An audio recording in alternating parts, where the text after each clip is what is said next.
A motion to dismiss the government's intent to seek the death penalty in the federal case against the top shooter has been denied. Good evening, I'm Scott Levin. And I'm Mary Ellis Demler. Judge Lawrence Villardo's decision came down just a few hours ago. 2 on your side's Nate Benson is breaking it down for us tonight.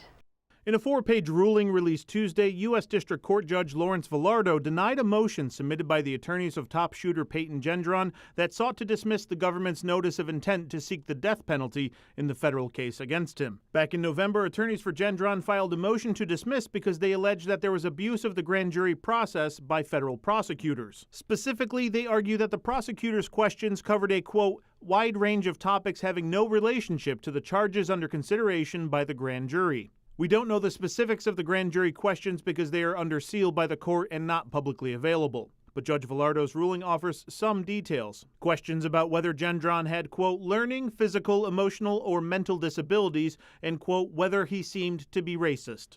Attorneys for Gendron argue that the questioning was designed to explore and preemptively rebut some common categories of mitigation. In their response to the motion, attorneys for the U.S. government say they probed only, quote, legitimate areas of inquiry during grand jury questioning. Judge Villardo agreed that the questions asked of the grand jury were within the scope of their authority. In his ruling, Judge Villardo called the motion to dismiss by Gendron's attorneys, quote, inapt, and denied it.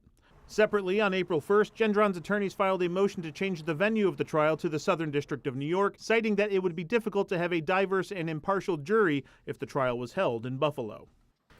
Now, Gendron is already facing life in prison without the chance of parole after pleading guilty to 10 counts of first-degree murder and other state charges related to the top shooting nearly 3 years ago. On your side, Nate Benson, Channel 2 News.